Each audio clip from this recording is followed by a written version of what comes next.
Hi friends, welcome to our channel.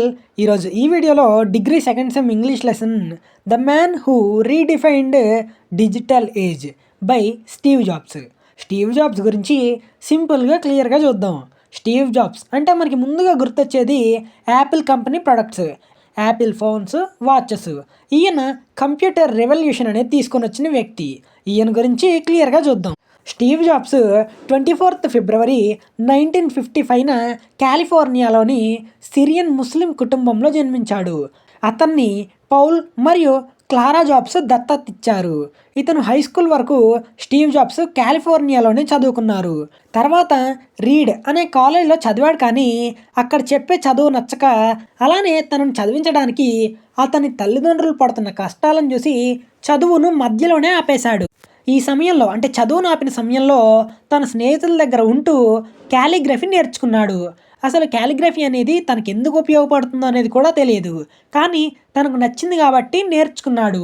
Steve jobs ఒక American business person, industrial designer, investor, ఇంకా media proprietor, అలానే Apple company CEO and co-founder.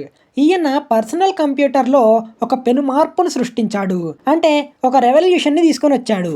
ఈయన idea తన పేరు చెప్పగానే brand గుర్తొచ్చేలా తన ఐడెంటిటీని క్రియేట్ చేసుకున్నాడు.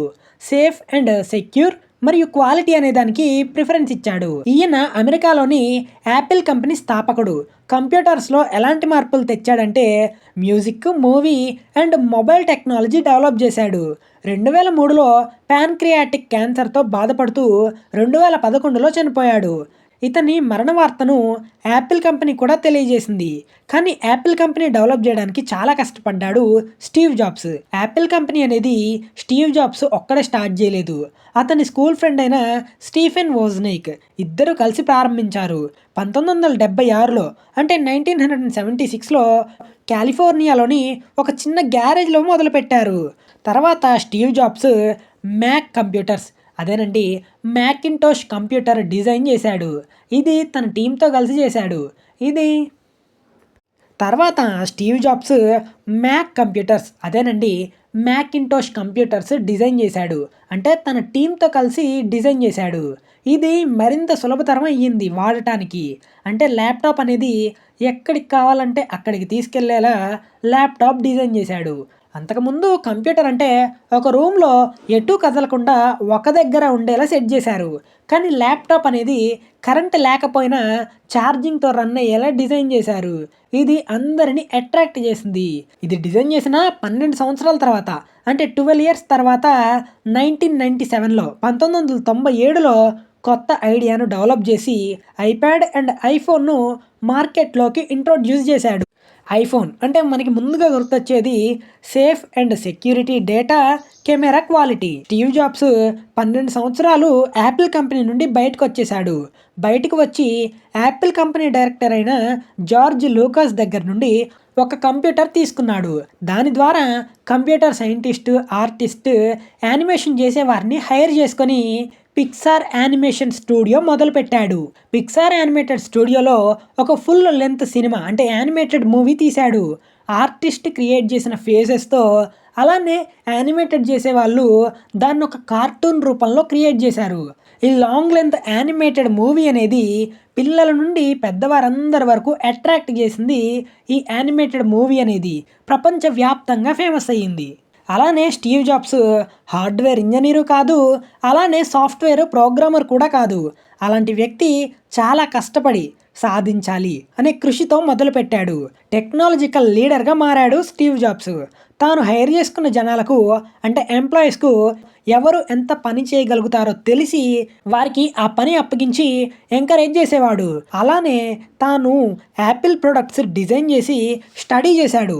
అవి ఎలా వర్క్ అవుతాయి ఏంటి అనేది డెప్త్గా స్టడీ చేశాడనమాట. అయితే స్టీవ్ జాబ్స్ తయారు చేసిన ఫోన్కి యాపిల్ అని ఎందుకు పేరు వచ్చింది అంటే యాపిల్ ఫ్రూట్ అనేది అతను పనిచేసే సమయంలో ఒక డైట్ అనేది మెయింటైన్ చేసేవాడు. అలా యాపిల్ తినేవాడు. అండ్ యాపిల్ ఎడే అన్నట్టుగా ఉండేది. అలానే డిజిటల్ లైఫ్ స్టైల్లో కూడా ఈ పేరు కొంచెం అట్రాక్టివ్గా ఉంటుంది కదా అని యాపిల్ అని పేరు పెట్టాడు. అలా దాని పేరు యాపిల్గానే స్థిరపడిపోయింది. స్టీవ్ జాబ్స్ ఇంత సక్సెస్ అయ్యాడు అంటే అతను పడిన కష్టం, ఓర్పు, సహనంతో ముందుకు సాగడం వలన విజయం సాధించాడు. స్టీవ్ జాబ్స్ ఎలా డెవలప్ అయ్యాడు? ఏమేమి నేర్చుకున్నాడు అంటే, Steve jobs home due computer క్లబ్‌లో జరిగే మీటింగ్స్‌కి అటెండ్ అయ్యేవాడు. ఈ కంప్యూటర్ క్లబ్‌లోనే లాబొరేటరీలో కంప్యూటర్ మ్యానుఫ్యాక్చరింగ్ అంటే కొత్త కొత్త డిజైన్స్‌తో కంప్యూటర్స్ అనేవి తయారు చేసేవాళ్ళు. ఇక్కడ తయారు చేసినవి ప్రపంచవ్యాప్తంగా విస్తరించింది. అయితే స్టీవ్ జాబ్స్ ఫ్రెండ్ అయిన Wozniak Apple one original design చేశాడు. ఈ యాపిల్ వన్ ప్రోడక్ట్ డిజైన్ చేయడానికి వోజ్నియాక్ స్టీవెన్ జాబ్స్‌కి ఇన్స్పిరేషన్ అంట. అయితే 1976లో అంటే 1976లో $1300 అంటే $1300తో మొదలుపెట్టారు వారి వ్యాపారం అనేది. $1 $70గా చూసుకుంటే 91,000 పెట్టుబడి పెట్టి ప్రారంభించారు. తర్వాత $2,50,000 లాభం పొందారు. అయితే యాపిల్ ఫోను ఇంత సక్సెస్ అవ్వడానికి కారణం ఏంటి అంటే టెక్నికల్‌గా పనిచేసింది వోజ్నియాక్. కానీ దాన్ని మార్కెట్‌లోకి లాంచ్ చేసినప్పుడు ఇన్‌ఫ్లుయెన్స్ చేసింది స్టీవ్ జాబ్స్. ఈ ఇద్దరు కష్టపడ్డారు కాబట్టే యాపిల్ ఫోన్ అనేది సక్సెస్ అయింది. వారు స్టార్టింగ్‌లో ఐఫోన్ అనేది టచ్ స్క్రీన్ ఇంటర్ఫేస్‌తో మార్కెట్‌లోకి ఇంట్రొడ్యూస్ చేశారు. ఈ ఐఫోన్ అనేది ప్రజలందరినీ అట్రాక్ట్ చేసింది. అంటే నచ్చింది. స్టీవ్ జాబ్స్ ముందుగా తన గోల్ ఏం పెట్టుకున్నాడు ఏంటి అనేది చూస్తే 2008లో 10 మిలియన్ ఫోన్స్ అమ్ముడుపోతే చాలు అని అనుకున్నాడు. కానీ అప్పటికే 11.6 మిలియన్ ఫోన్స్ అమ్మారు. 2010 వచ్చేసరికి 90 మిలియన్ల ప్రొడక్ట్స్ అంటే ఫోన్స్ అమ్మారనమాట. స్టీవ్ జాబ్స్ సక్సెస్ అవ్వడానికి 3 ప్రిన్సిపల్స్ పాటించాడు. ముందుగా మన మీద మనకి కాన్ఫిడెన్స్ ఉండాలని, అలానే లైఫ్‌లో హార్డ్ వర్క్ అనేది చాలా ముఖ్యమని చెప్పాడు. హార్డ్ వర్క్ అనేది అంటే సాధించాలి అనే పట్టుదల ఉంటే ఏదైనా చెయ్యగలం అని నిరూపించాడు. ఇదండి లెసన్ అనేది. 'The man who redefined digital age' by Steve jobs. అంటే ఒక రెవల్యూషన్ తీసుకొనొచ్చాడు కంప్యూటర్స్‌లో.